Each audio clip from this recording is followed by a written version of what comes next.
एक क्वेश्चन जो बच्चे बार बार पूछते हैं कि सर सीटेट तो कर लिया मान लीजिए या कर लेंगे, उसके बाद क्या क्या स्कोप है, या बहुत बच्चे जो नहीं भी जानते हैं सीटेट को, तो सेंट्रल टीचर एलिजिबिलिटी टेस्ट करने के बाद आपको क्या क्या ऑप्शंस है, कहाँ कहाँ पे आपको मौका मिलता है, पूरी डिटेल मैं आपको यहाँ पर आपको क्विकली बताने की कोशिश करूंगा।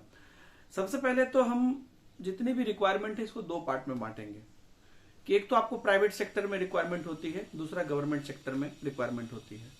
यहां पर सबसे पहला क्वेश्चन आता है कि कौन सा बेटर होता है, प्राइवेट सेक्टर या गवर्नमेंट सेक्टर। तो दोनों ही अपने अपने जगह पे है, क्योंकि आजकल प्राइवेट सेक्टर में जो टीचिंग रिक्वायरमेंट है और वो भी कुछ भागों में बटे हुए हैं और गवर्नमेंट सेक्टर के भी भागों में बटे हुए। मैं आपको पूरी बात यहाँ पे बताऊंगा। पहले मैं प्राइवेट सेक्टर की बात कर लेता हूँ, फिर मैं गवर्नमेंट पे जाऊंगा। तो निश्चित रूप से आप सभी लोग जानते हैं गवर्नमेंट जॉब एक निश्चित वाला होता है और जीवन भर उसमें आप निश्चिंत होकर रहिए। लेकिन आए दिनों में ऐसा देखा गया है कि गवर्नमेंट जॉब में भी काफी सारी सुविधाएं अब नहीं मिलती है जो पहले के टीचर्स को मिलती थी, या किसी भी जॉब में अब नहीं मिलती है। तो प्राइवेट सेक्टर में नॉर्मल प्राइवेट स्कूल्स की बात छोड़ दे तो बड़े बड़े जगहों पे अब सैलरी बहुत अच्छी दी जाती है कई जगह पे, तो वो भी एक अच्छा ऑप्शन होता है। तो प्राइवेट सेक्टर में आपको कहीं पे भी अगर टीचर बनना है तो सीटेट क्वालिफाइड अब मांगते हैं। और छोटे से लेके मतलब एक कस्बे का छोटा सा स्कूल से लेके आप इंडिया के बड़े बड़े लेवल के स्कूल तक में पढ़ा सकते हैं, है ना। मतलब 5,000, 10,000, 15,000 से सैलरी से लेके लाख 1.5 लाख पर मंथ तक की सैलरी का इसमें रेंज है। अभी इसका एक और नया सेक्टर खुला है जो मे बी आपने किसी वीडियो में नहीं सुना होगा, नहीं देखा होगा, वो है ऑनलाइन प्लेटफॉर्म्स। अगर आप सीटेट क्वालिफाइड हैं और अगर आप पढ़ाना चाहते हैं किसी मतलब अपने ही कैटेगरी के सीटेट कैटेगरी में ही या आप कहीं पर भी, तो आप क्योंकि आप ट्रेंड हैं तो आपको कई जगह पे प्रेफरेंसेस मिलता है और ऑनलाइन एजुकेशन में आपको बहुत ही मोटी रकम दी जाती है, अच्छी सैलरी दी जाती है। लेकिन ये दोनों ही सेक्टर जो मैंने बात की, ये दोनों ही सेक्टर सिक्योर नहीं है। इसका यही कमी है। मतलब पैसा है तो ये तो आपको पता है, रिस्क बढ़ेगा पैसा बढ़ेगा, रिस्क घटेगा पैसा घटेगा, ये मतलब इंडिया या कहीं का भी इकोनॉमिकल रूल है।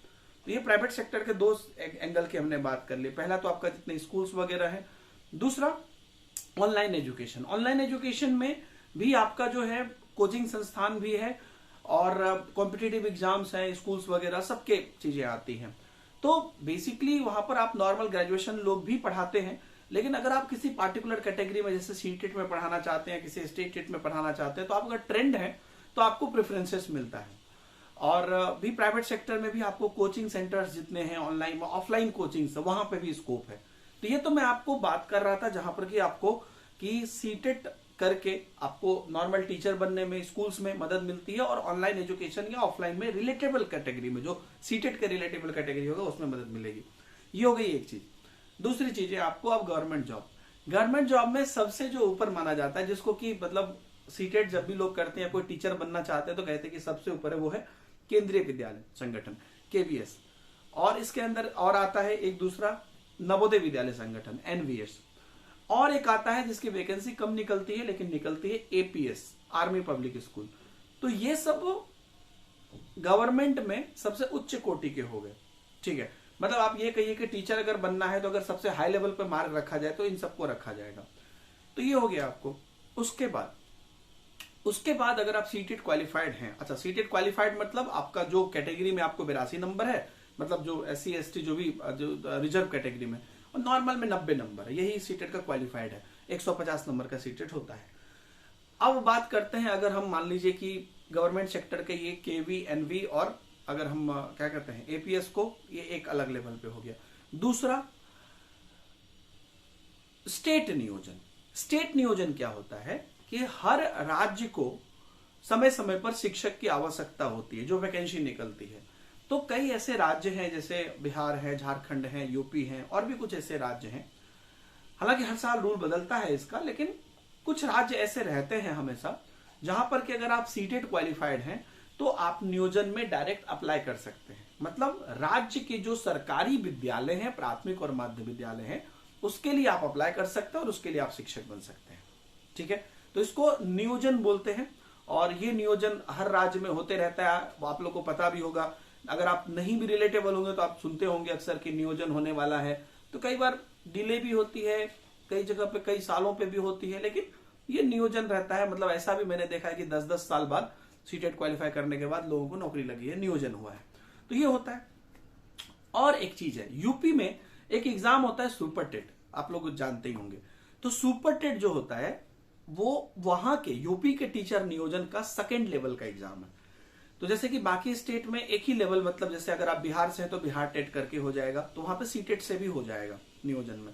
बाकी स्टेट का भी अपना एक एग्जाम होता है, लेकिन यूपी में 2 लेवल का एग्जाम होता है, एक यूपी टेट और एक सुपर टेट।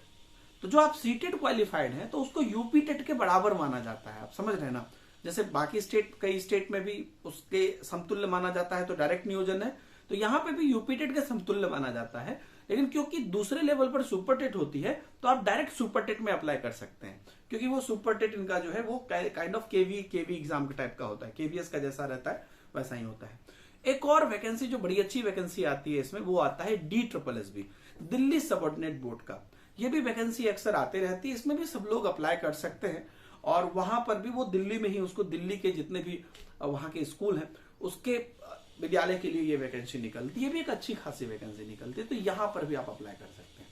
तो ये मोटा मोटी पूरा चीज है जिसमें मैंने अभी के जनरेशन से आपको शुरुआत की, क्योंकि ऑनलाइन एजुकेशन इत्यादि है, इन सब में भी अच्छी वैकेंसी, मतलब आप ये मान के चलिए कि सीटेट करके टीचर्स अच्छे मोटी रकम कमा रहे हैं, ऑनलाइन में भी और ऑफलाइन तो है ही। और ये तो निश्चित रूप से है कि अगर आपको सरकारी नौकरी लगती है, उसमें भी अगर केवी, एनवी, DSSB और ये जो सुपर टेट है इससे यूपी में, तो इत्यादि चीजें जो है, ये सब का तो मतलब कोई जोड़ ही नहीं, लेकिन बहुत सारे ऑप्शंस हैं। अच्छा, केंद्रीय विद्यालय में एक और चीज होता है कि आपको अक्सर कॉन्ट्रैक्चुअल वैकेंसी निकलती है ज्यादातर, क्योंकि मेन वैकेंसी 2019 से अभी तक पेंडिंग है, तो आगे भी निकलेगी, फिर उसके बाद कब निकलेगी। कॉन्ट्रैक्चुअल क्या निकलता है, आप जिस एरिया में बिलोंग करते हैं उस एरिया में कोई ना कोई केंद्रीय विद्यालय होगा, आप गूगल में सर्च कर सकते हैं। हर केंद्रीय विद्यालय का अपना एक वेबसाइट होता है, उस वेबसाइट पर आप हमेशा सर्च करते रहिए, या फोन करके आप वहां पे पूछ सकते हैं कि आप वैकेंसी कब आएगी। तो अगर आप सीटेट क्वालिफाइड हैं तो वहां पर आप डायरेक्ट अप्लाई कर सकते हैं, और वो भी अच्छी सैलरी देते हैं। वो 11 मंथ का उनका बॉन्ड होता है, फिर वो इंक्रीज भी होता है, कई बार नहीं भी होता है, डिपेंड ऑन द सिचुएशन। तो ये सारे अलग अलग ऑप्शन है। तो मैं सारे ऑप्शन आपको इसलिए बताया क्योंकि हो सकता है कि आप किसी वैकेंसी के इंतजार में हो, लेकिन अगर उसके पहले अगर आप और भी कुछ कर रहे हैं तो क्या पता उसी में आपका बेटर हो जाए, या एटलीस्ट फॉर सम डेज आप वो काम को कर सकते हैं।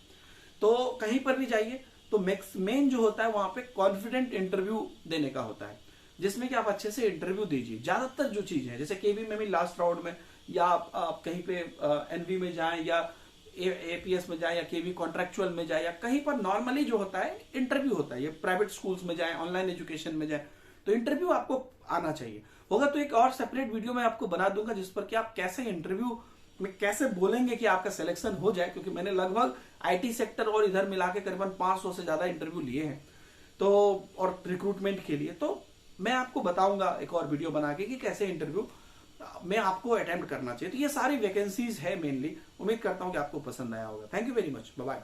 वीडियो को शेयर लाइक जरूर कर दीजिएगा, चैनल को सब्सक्राइब कर लीजिएगा। जय हिंद।